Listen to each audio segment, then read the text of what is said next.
Assalamualaikum warahmatullahi wabarakatuh. Perkenalkan kami dari kelompok pertama mata kuliah pengantar sosiologi ingin mempresentasikan hasil diskusi kami tentang sejarah teori sosiologi.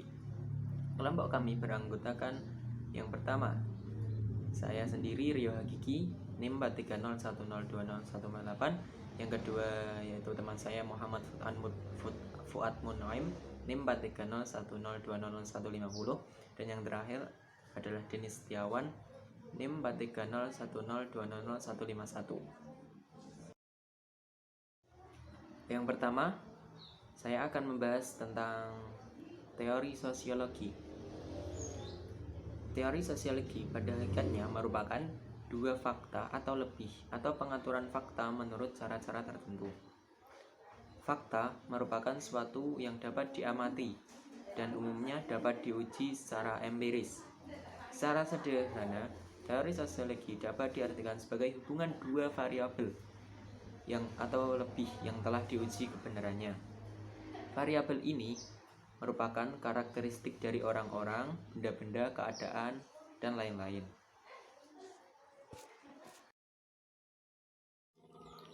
Oke, selanjutnya saya akan membahas tentang perkembangan sosiologi sebelum Auguste Comte. Memang yang pertama kali memakai istilah sosiologi adalah Auguste Comte, tapi banyak ahli yang sudah mempelajari mengkaji ilmu bermasyarakat sebelum Auguste Comte, yaitu seperti yang pertama yaitu Plato pada tahun 429 sampai 347 sebelum Masehi. Ia adalah seorang filsuf barat dari Romawi yang pertama kali mengupas masyarakat secara sistematis. Yang kedua ada Aristoteles, yaitu dalam bukunya Politik yang mengadakan analisis terhadap lembaga-lembaga politik dalam masyarakat. Ketika pada masa Renaissance, yaitu 1200 sampai 1600 Masehi, yang tokoh yang terkenal adalah Thomas More dengan Autofianya dan Campanella yang menulis City of the Sun.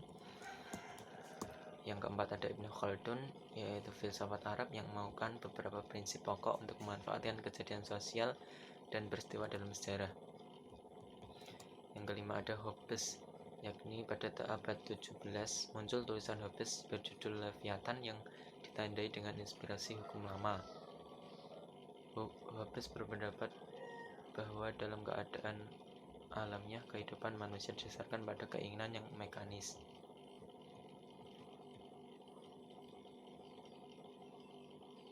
Ajaran John Locke. Menurut ajaran John Locke, pada dasarnya manusia mempunyai hak asasi yang berupa hak untuk hidup, kebebasan, dan hak harta benda. Yang terakhir ada ajaran Saint-Simon. Pada awal abad ke-19 muncul ajaran Saint-Simon. Dia menyatakan bahwa manusia hendaknya dipelajari dalam berkelompok. Oke, selanjutnya saya akan membahas tentang sosiologi Auguste Comte. Auguste Comte ini yaitu orang yang pertama memakai istilah sosiologi, dan ia juga orang yang pertama yang membedakan antara ruang, lingkup, dan isi sosiologi dari ruang lingkup dan isi ilmu pengetahuan lainnya. Dia menyusun suatu sistematika dari filsafat sejarah dalam kerangka tahap-tahap pemikiran yang berbeda. Menurut Comte ada 3 tahapan perkembangan intelektual. Yang pertama yaitu tahap teologis atau fiktif, yaitu suatu tahap yang dimana ini masih mempercayai bahwa di gejala-gejala yang muncul di masyarakat atau di keadaan sekitar kita adalah yang ditimbulkan oleh roh-roh halus, dewa-dewa atau Tuhan yang Maha Kuasa. Yang kedua merupakan perkembangan dari tahap pertama, yaitu tahap metafisik. Tahap ini manusia menganggap bahwa di alam setiap gejala terdapat kekuatan. Jadi di dalam gejala ini terdapat kekuatan tertentu atau mitos. Yang terakhir yaitu ilmu pengetahuan positif. Itu tahap ketiga atau tahap terakhir, yakni perkembangan ini mempercayai bahwa gejala-gejala yang terjadi di sekitar kita adalah ditimbulkan oleh ilmu pengetahuan. Jadi bisa dilogika dengan ilmu pengetahuan.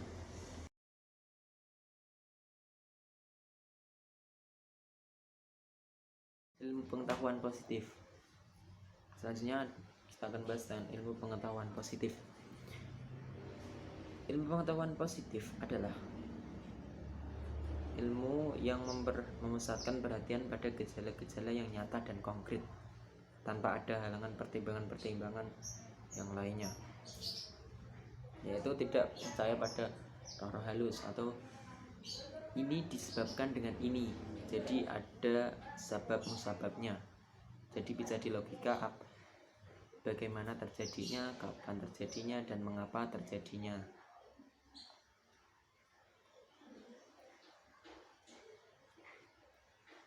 Dengan ilmu pengetahuan positif ini, Comte melakukan penilaian terhadap beberapa cabang ilmu pengetahuan, yaitu yang pertama matematika, astronomi, ilmu kimia, biologi, dan sosiologi.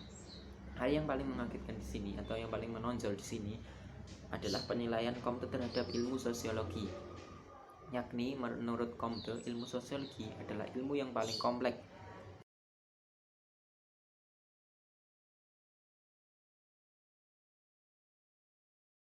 Ilmu sosiologi dibagi dua oleh Comte, yaitu yang pertama sosiologi statis dan yang kedua sosiologi dinamis. Yang pertama sosiologi statis.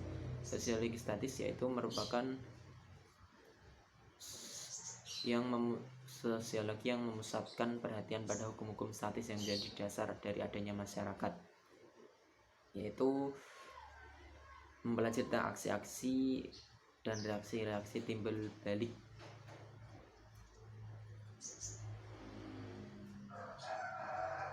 Menurut sosiologi statis ini,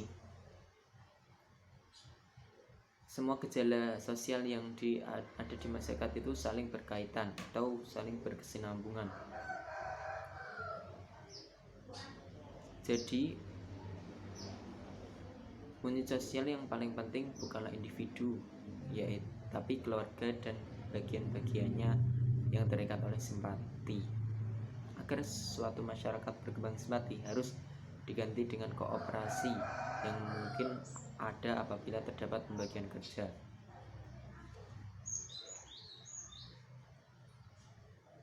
Yang kedua adalah sosiologi dinamis.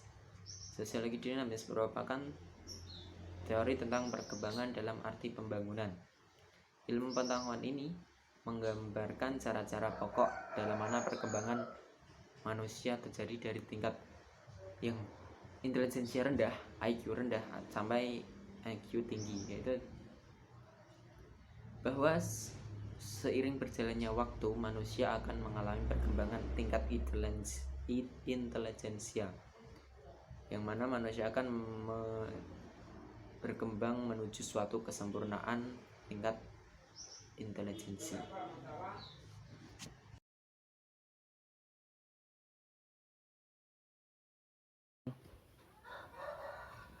D. Sosiologi sudah Comte. Teori-teori yang muncul dikelompokkan dalam beberapa madhab, dan madhab-madhab tersebut dipengaruhi oleh beberapa faktor, antara lain antropologi, biologi, geografi, dan ilmu hukum. Madhab geografi dan lingkungan. Madhab ini menghubungkan faktor keadaan alam dengan faktor-faktor struktur serta organisasi sosial. Ajaran dan teorinya mengungkapkan adanya korelasi antara tempat tinggal dengan adanya aneka ragam karakteristik kehidupan sosial suatu masyarakat tertentu. Yang kedua yaitu mazhab organis dan evolusioner. Mazhab ini menganalogikan manusia dalam bermasyarakat yaitu selalu organis atau selalu bertumbuh dan juga berkembang melalui fase-fase tertentu. Yang ketiga yaitu mazhab formal.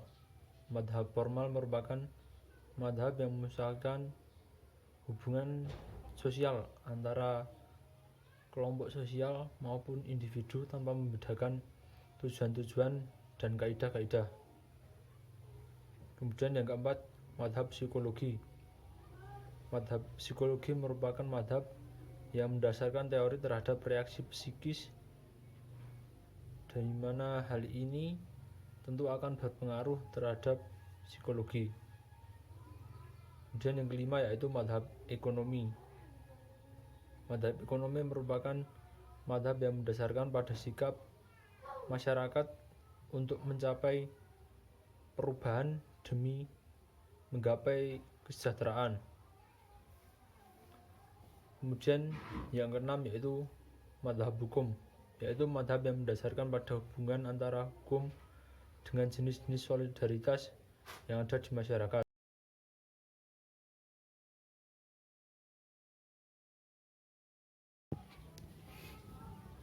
Perkembangan sosiologi di Indonesia dimulai dari Serat Ulangreh, ajaran dari Sri Paduka Mangkunegara IV yang berisi tentang hubungan masyarakat Jawa yang tanpa membeda-bedakan golongan,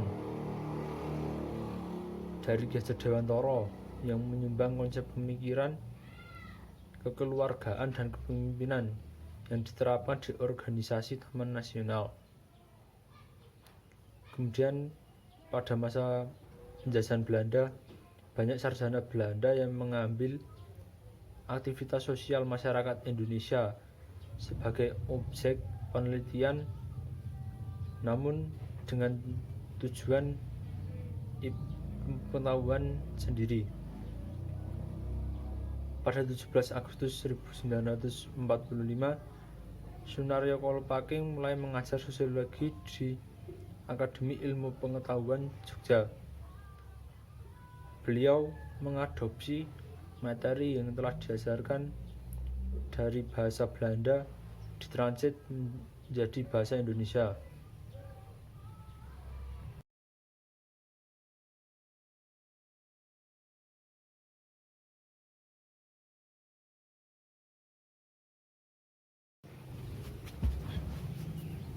Selang beberapa tahun, banyak pengarang buku yang menceritakan tentang sosiologi yang ada di Indonesia, dan bahkan banyak universitas-universitas pada saat ini yang menciptakan jurusan tentang sosiologi.